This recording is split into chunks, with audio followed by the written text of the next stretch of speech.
नमस्कार। मैं हूं आचार्य श्रीधर खांडल और आप देख रहे हैं नक्षत्रवेद.com। इस कार्यक्रम में बात करने जा रहा हूं कर्क राशि के जातकों के लिए 2021 का वर्ष कैसा रहेगा। इस प्रेडिक्शन को देने में हम थोड़ा सा लेट हो गए हैं, थोड़ा विलंब हो गया है कार्य की अधिकता के कारण और कुछ विशेष अनुष्ठान आदि थे जिनके कारण हम उस समय आपको नहीं दे पाए। एक्चुअली ये कार्यक्रम हमें आपको दिसंबर में देना था, किंतु थोड़ा सा लेट होने की वजह से यह कार्यक्रम हम आपको जनवरी में दे पा रहे हैं, तो इसके लिए आप सभी हमें क्षमा करेंगे।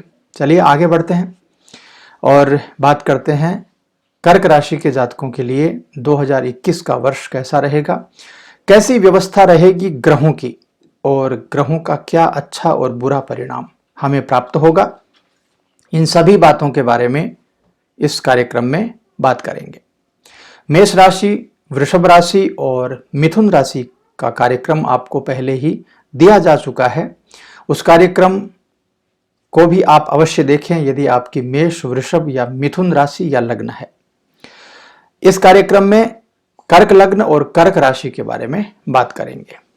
कर्क राशि के जातकों के लिए करियर की दृष्टि से देखा जाए तो बहुत अच्छे परिणाम लेकर के यह वर्ष आया है, क्योंकि जहां साल की शुरुआत में मंगल ग्रह कर्क राशि के नौकरी पेशा जातकों को अपने कार्यस्थल पर तरक्की दिलाएंगे, वहीं दूसरी तरफ व्यापार करने वाले जातकों को भी शनि और बृहस्पति की सप्तम भाव में उपस्थिति बहुत अच्छे और बहुत अनुकूल परिणाम देने वाली है।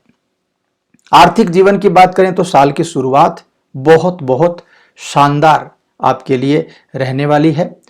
मार्च से मई के दौरान स्थितियां आपकी एकदम से बदल जाएंगी।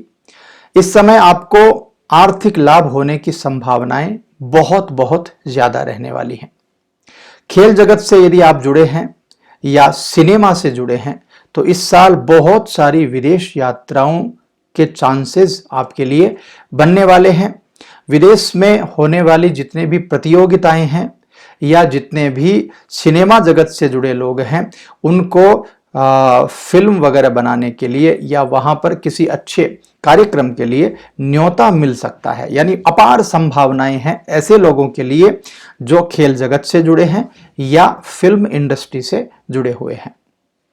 दाम्पत्य जीवन में साथी के साथ किसी बात को लेकर झगड़ा हो सकता है और इस दौरान आपका जीवन साथी जो है वह थोड़ा सा आपसे परेशान हो सकता है, विचलित हो सकता है। आपका दाम्पत्य जीवन कहीं ना कहीं थोड़ी सी मुसीबतों में आ सकता है, कुछ परेशानियों में आ सकता है, लेकिन उसमें भी आपको फायदा ये रहेगा कि आपका जीवन साथी इस वर्ष धर्म कर्म में ज्यादा विश्वास रखेगा और ज्यादा भगवान के प्रति उनका प्रेम होगा। तो ऐसी व्यवस्था में आपका दाम्पत्य जीवन बहुत ज्यादा बिखरने से बच जाएगा।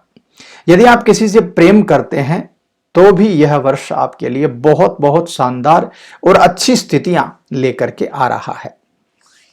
तो मोटा मोटी तौर पर मैंने आपको ये चीजें बताई हैं। चलिए विस्तार से जान लेते हैं आपका करियर कैसा रहेगा, व्यापारिक पक्ष कैसा रहेगा, आर्थिक स्थिति कैसी रहेगी, परिवार की क्या व्यवस्थाएं रहेंगी, प्रेम जीवन, दाम्पत्य जीवन कैसा रहेगा, शिक्षा के लिहाज से विद्यार्थियों के लिए 2021 कर्क राशि और कर्क लग्न के लिए कैसा रहेगा, और अंत में स्वास्थ्य के लिहाज से आपके लिए यह वर्ष कैसा रहेगा।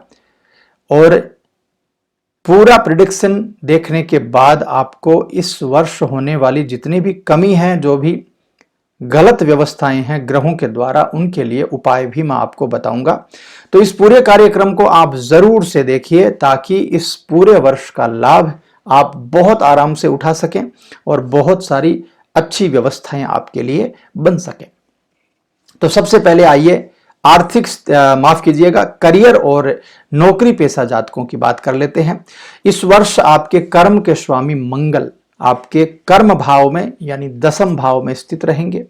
इसके परिणाम स्वरूप इस वर्ष आपको पदोन्नति मिलने का बहुत ही प्रबल संयोग बन रहा है। यानी जहां भी आप काम करते हैं वहां आपको आपकी पद वृद्धि हो सकती है, आपके इनकम में वृद्धि जरूर हो सकती है। कार्यस्थल पर बहुत अच्छी प्रगति के आसार आपके लिए इस वर्ष बने रहेंगे। यदि आप नई नौकरी की तलाश कर रहे हैं और बहुत दिनों से आपको सफलता नहीं मिल पा रही है, तो ऐसी व्यवस्था में भी आप जरूर सफल होंगे। इस वर्ष सबसे ज्यादा फायदा उन लोगों को होगा जो सरकारी नौकरियों की तैयारी कर रहे हैं, सरकारी नौकरी में जाने की कोशिश कर रहे हैं। उनके लिए पूरे वर्ष शनि आपकी राशि से सप्तम भाव में रहेंगे, तो सरकारी नौकरी के मामले में बहुत बहुत अच्छी व्यवस्थाएं आपके लिए बन जाएंगी। इसके साथ ही व्यापारी बंधुओं को भी शनि का सप्तम भाव में रहना जबरदस्त व्यापार को लेकर के फायदेमंद होने वाला है। यानी करियर और व्यापार दोनों में ही बहुत अच्छी स्थितियां इस वर्ष बन रही हैं। कर्क राशि और कर्क लग्न के जातकों के लिए इस साल सबसे अच्छे महीने जो रहने वाले हैं उनमें जनवरी, फरवरी, मार्च और अप्रैल, यह 4 महीने जबरदस्त रूप से आपको लाभ देने वाले कहे जा सकते हैं और लाभ अवश्यंभावी आपको इसमें मिलने वाला है। यदि आप शिक्षा से जुड़े हैं, यदि आप केमिकल लाइन से जुड़े हैं, यदि आप उद्योग लाइन से जुड़े हैं, तो इन सभी चीजों में जबरदस्त अच्छी सफलता की संभावना आपके लिए इस वर्ष बन रही है। हालांकि अप्रैल से सितंबर तक ये जो महीने हैं, यानी मई, जून, जुलाई, अगस्त और सितंबर, ये महीने जो हैं इनके दौरान आपको ज्यादा सतर्क रहने की जरूरत है। यदि आप नौकरी करते हैं तो आपके पीछे से कोई षड्यंत्र हो सकता है, और यदि आप व्यापार करते हैं तो व्यापार में कोई बड़ा नुकसान होने की संभावना बन सकती है, क्योंकि इन दिनों में आपके भाग्य का पक्ष थोड़ा सा कम रहेगा। यानी भाग्य के द्वारा जो कुछ हमें हासिल होता है उनमें कहीं ना कहीं थोड़ी सी कमी आपको इस समय में जरूर देखने को मिलेगी। इसलिए अप्रैल से लेकर सितंबर तक का जो समय है उसमें नौकरी पेशा और व्यापारी बंधु जरूर से ख्याल रखें और बहुत ज्यादा विचार पूर्वक ही हर काम को करें। चलिए आगे बढ़ते हैं, बात करते हैं आपकी आर्थिक स्थिति इस वर्ष कैसी रहेगी। आर्थिक पक्ष को यदि मैं देखूं तो कर्क राशि और कर्क लग्न के जातकों के लिए बहुत बहुत अच्छी और शानदार स्थिति लेकर के यह वर्ष आ रहा है। इस वर्ष ग्रहों की परिस्थिति बहुत ही शानदार बन रही है। पारिवारिक जीवन के स्वामी सूर्य जो हैं वो 6ठे भाव में बुध के साथ में युति करके मौजूद रहेंगे। क्लियरली ये समझ में आता है कि आर्थिक पक्ष बहुत ही शानदार आपका रहने वाला है। शत्रु आपका कुछ भी बिगाड़ नहीं पाएंगे। शत्रु हंता योग इस वर्ष आपके कुंडली में बन रहा है। यदि उद्योग करते हैं तो भी बहुत सारा मुनाफा, यदि आप नौकरी में हैं तब भी बहुत सारा मुनाफा आपको मिलने वाला है।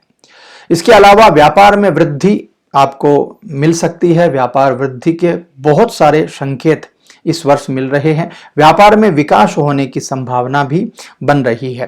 पिछले वर्ष 2020 में कोरोना महामारी के चलते व्यापार को बहुत सारी हानि, बहुत सारा नुकसान हुआ। इसके चलते व्यापार बहुत ज्यादा डाउन हो चुका है। तो यह समय है, इस समय में आप अपने व्यापार को बहुत अच्छी प्रकार से उठा सकते हैं। 6ठा घर शत्रुओं का घर होता है, दुश्मनों का घर कहा जाता है, और इस वर्ष आपके जो शत्रु हैं वो आपके हर काम में अड़चन पैदा करने की कोशिश जरूर करेंगे, किंतु सूर्य और बुध के द्वारा बुधादित्य संयोग आपके 6ठे भाव में बन रहा है और उसकी वजह से आपके दुश्मनों के ऊपर, आपके एनिमी के ऊपर, आपके शत्रुओं के ऊपर आपको जबरदस्त जीत हासिल होगी। बहुत अच्छी संभावनाएं आपके लिए बन जाएंगी।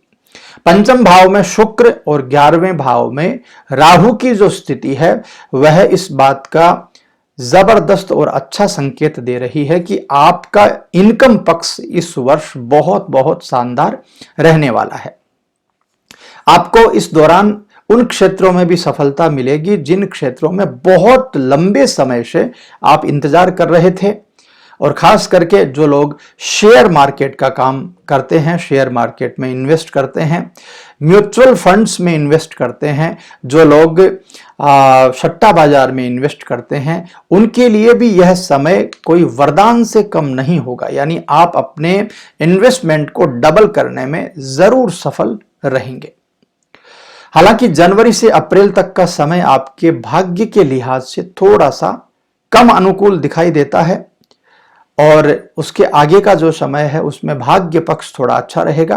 तो शेयर मार्केट, सट्टा बाजार और म्यूचुअल फंड से रिलेटेड जितने भी फायदे आपको मिलेंगे वह अप्रैल के बाद में आपके लिए बनेंगे।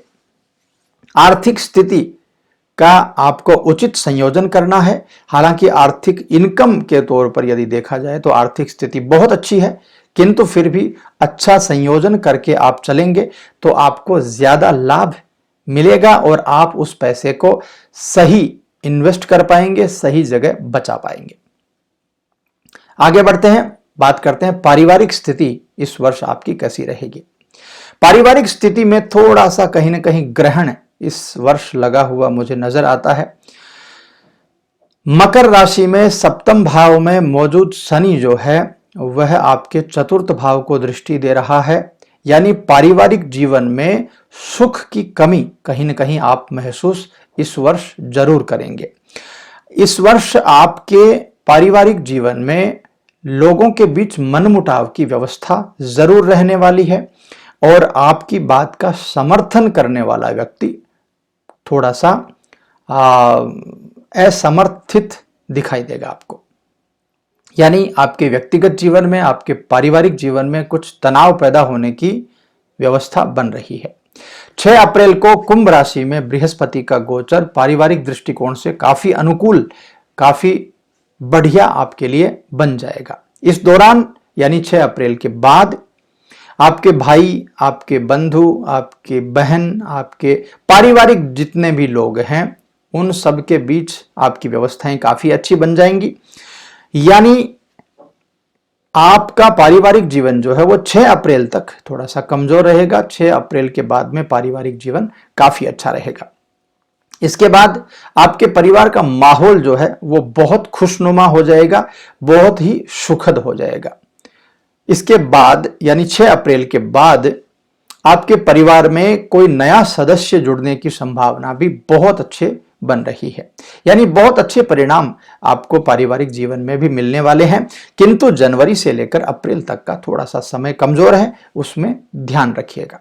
वैवाहिक जीवन भी बहुत अच्छा रहेगा, ठीक ठाक परिणाम उसमें आपको मिल जाएंगे। यदि दंपतियों के बीच में कोई गलतफहमी पैदा होती है तो भावनात्मक रूप से थोड़ा सा मामला कमजोर हो जाएगा और विश्वास आपका थोड़ा सा कम हो जाएगा। बच्चों के प्रति भी आपका व्यवहार थोड़ा सा परिवर्तित होने वाला है। यानी कुल मिलाकर के कहूं तो पारिवारिक जीवन में थोड़ा सा ध्यान रखने की आपको जरूरत है। ध्यान रख करके और सोच समझ पूर्वक आप आगे चलेंगे तो पारिवारिक जीवन में भी आपको कोई बड़ा संकट दिखाई नहीं देता है। चलिए आगे बढ़ते हैं, बात करते हैं आपके प्रेम जीवन और वैवाहिक जीवन के बारे में। यदि आप किसी से प्रेम संबंध में हैं तो आपके प्रेम संबंध के घर का स्वामी मंगल और प्रेम का कारक होता है शुक्र और केतु। ये तीनों ही ग्रह जो हैं ये पंचम भाव पर दृष्टि डाल रहे हैं। यानी आपके प्रेम जीवन में बहुत सारी बाधाएं आ सकती हैं, बहुत सारा मनमुटाव या कोई गलत फहमी हो सकती है, जिसके चलते आपके प्रेमी के साथ आपका तनावपूर्ण संबंध बन सकता है। साथ ही इतनी लंबी चौड़ी कोई गलत फहमी बन जाएगी जिसकी वजह से बहुत सारी आपके जो प्रेम के दिन हैं, बहुत सारे जो विश्वास के दिन हैं, वह गलत फहमी बन करके परेशानी में आ सकते हैं। हालांकि वहीं दूसरी तरफ यह समय उन लोगों के लिए अच्छा भी होगा जो पार्टनर की तलाश कर रहे हैं, जिनको विवाह करना है, जो प्रेम जीवन में है और विवाह के लिए आगे बढ़ना चाहते हैं। ऐसे जातकों के लिए यह साल अच्छा भी रहने वाला है। मार्च के मध्य से लेकर आगे तक का जो समय है उसमें प्रेम जीवन में कुछ समस्याएं खड़ी हो जाएंगी। इसके बाद मार्च के मध्य से लेकर के अप्रैल तक का जो पीक टाइम है आपका, उसमें थोड़ा सा आप ध्यान रखिएगा। बाकी आगे का समय काफी हद तक ठीक रहने की संभावनाएं मुझे दिखाई देती हैं। दांपत्य जीवन में थोड़ा तनाव और थोड़ा कहीं ना कहीं मनमुटाव की संभावनाएं मुझे दिखाई देती हैं। आपके जीवन साथी के साथ में आपका व्यवहार अच्छा रहे तो इस वर्ष आपका दांपत्य जीवन भी बहुत बहुत शानदार और अच्छी परिस्थितियां बना सकता है। आगे बढ़ते हैं, बात करते हैं आपके शिक्षा की। जो विद्यार्थी शिक्षा ग्रहण कर रहे हैं उनको क्या परिणाम इस वर्ष मिलने वाले हैं। इस वर्ष परिश्रम बहुत अधिक करना पड़ेगा आपको। कर्म के आधार पर ही आपको परिणाम मिलने वाले हैं, क्योंकि मंगल आपके 10वें भाव में स्थित है और शुक्र और केतु की युति साल की शुरुआत में आपके 5वें भाव में मौजूद रहने वाले हैं।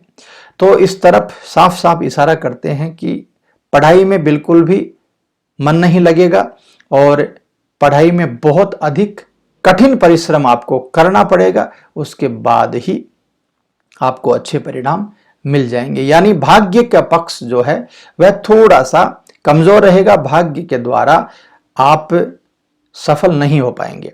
इसके अलावा जो विद्यार्थी उच्च शिक्षा ग्रहण करने के लिए बाहर जाना चाहते हैं, सितंबर से नवंबर के बीच का जो समय है उसमें काफी शुभ परिणाम आपको मिल जाएंगे। हालांकि शुरू से लेकर के यानी जनवरी से लेकर के अप्रैल तक का जो समय है उसमें कहीं ना कहीं थोड़ा सा आपको ज्यादा मेहनत करने की जरूरत रहेगी। तो विद्यार्थियों के लिए मेरा यह कहना है कि आप कठिन परिश्रम करें और अपना 100% आउटपुट देने की कोशिश करें, तभी जाकर के शिक्षा के मामले में इस वर्ष आपको सफलता मिल पाएगी। आगे बढ़ते हैं, बात करते हैं स्वास्थ्य पक्ष कैसा रहेगा। यह साल जो है यह स्वास्थ्य पक्ष में थोड़ा अच्छा तो थोड़ा बुरा जाने वाला है, क्योंकि शनि सप्तम और अष्टम का स्वामी इस वर्ष आपके सप्तम भाव में रहेगा और आपके नवम और चतुर्थ घर को दृष्टि देगा, यानी आपके सुख में कमी करेगा। और सुख में कमी करने का सीधा सीधा अर्थ यह होता है कि आपके स्वास्थ्य संबंधी कुछ परेशानियां बन सकती हैं। आपको विशेष इस वर्ष सावधानी बरतनी चाहिए। स्वास्थ्य को लेकर के बहुत अच्छी व्यवस्थाएं आपके लिए नहीं है। दूसरी तरफ यदि देखा जाए तो स्वास्थ्य का स्वामी चंद्रमा कर्क राशि में स्थित है, जो कि उसकी खुद की राशि है और यह चीज आपके लिए बहुत अच्छी भी है। यानी जो लोग पुरानी बीमारियों से जूझ रहे हैं, जो लोग बहुत पुराने समय से बीमार चल रहे हैं, उनके जीवन में सकारात्मक पक्ष उनको देखने को मिलेगा। बहुत लंबी जो परेशानियां थी उनसे कहीं ना कहीं अंत मिल जाएगा, यानी काफी अनुकूल स्थिति बन जाएगी। लेकिन फिर भी जिनको जोड़ों का दर्द रहता है, जिनको पेट से संबंधित बीमारियां हैं, जिनको ब्लड से रिलेटेड बीमारियां हैं, जिनको पानी के कारण कोई बीमारी बन रही है, जिनके बालों की प्रॉब्लम है, जिनके स्किन की प्रॉब्लम है और जिनके ब्लड से रिलेटेड प्रॉब्लम है, उनको फिर भी खतरा रहेगा। इसलिए स्वास्थ्य से संबंधित सावधानियां आपको जरूर रखनी चाहिए। शाकाहारी भोजन कीजिए और बहुत लिमिटेड आप अपने जीवन को बना लीजिए। खान पान का बहुत बहुत अच्छा ख्याल आपको रखना चाहिए। तो मित्रों, ये व्यवस्थाएं थी करियर से लेकर के स्वास्थ्य तक। अब चलिए इस वर्ष जो भी कमियां हैं उन कमियों को दूर करने के लिए आप क्या उपाय कर सकते हैं। बहुत सरल उपाय बताऊंगा और पूरा वीडियो आपने देखा, पूरा कार्यक्रम आपने देखा, उसके लिए बहुत बहुत धन्यवाद भी आपको अर्पित करता हूं। तो ज्योतिष के उपाय की यदि बात करें तो सबसे पहले आपको क्या करना है, सूर्य को जल अर्पित करना है। यह कार्य करने से आपका स्वास्थ्य पक्ष अच्छा हो जाएगा और विद्यार्थियों को विद्या अध्ययन में कठिनाइयां नहीं पैदा होंगी। इसमें थोड़ा सा यदि गुड़ आप मिला लेंगे तो और भी अच्छी व्यवस्था हो जाएगी। यानी तांबे के लोटे में जल लेकर के उसमें थोड़ा सा गुड़ मिला लीजिए और फिर भगवान सूर्य को ओम घृणी सूर्याय नमः इस मंत्र से 3 बार अर्घ्य प्रदान कीजिए। आपके लिए बहुत अच्छी व्यवस्थाएं बन जाएंगी। इसके अलावा भगवान शिव को अक्षत यानी धो करके चावल जो है वह आप अर्पित करें शिवलिंग के ऊपर। दूध और जल से भगवान शिव का अभिषेक करें, प्रतिदिन करें। बहुत सारा लाभ और जितनी भी परेशानियां इस वर्ष में आपके लिए बन रही हैं वह सही हो जाएंगी, क्योंकि आपका राशि का स्वामी चंद्रमा है, आपके लग्न का स्वामी चंद्रमा है और चंद्रमा की स्वामी शिव है। तो शिव की आराधना करेंगे तो बहुत सारा लाभ आपको मिल जाएगा। और सूर्य की वजह से होने वाले जितने भी बदलाव होंगे आपके जीवन में इस वर्ष, उनमें भी सूर्य को अर्घ्य देने से बहुत अच्छी व्यवस्थाएं आपकी बन जाएंगी। तो मित्रों, बहुत सरल भाषा में मैंने समझाने की आपको कोशिश की है। यह कार्यक्रम आपको कैसा लगा कमेंट करके जरूर बता दीजिएगा। और 2021 से संबंधित कोई भी प्रश्न है आपका अपनी कुंडली से रिलेटेड, तो उस प्रश्न को हमें कमेंट करके आप बता सकते हैं, या फिर आप हमारे जो नंबर फ्लैश हो रहे हैं स्क्रीन पर, उन नंबर्स पर यानी उस पर व्हाट्सएप कर सकते हैं या हमें कॉल कर सकते हैं। नक्षत्र वेद के आचार्यों के द्वारा अपनी कुंडली का विश्लेषण करवाने के लिए भी आप हमसे संपर्क कर सकते हैं। और यदि बेंगलोर या बेंगलोर के आसपास कहीं आप रहते हैं तो प्रैक्टिकली हमारे ऑफिस में आकर के आमने सामने भी आप हमसे मिल सकते हैं। नए वर्ष 2021 की बहुत सारी शुभकामनाओं के साथ इस कार्यक्रम को विराम देता हूं। नमस्कार।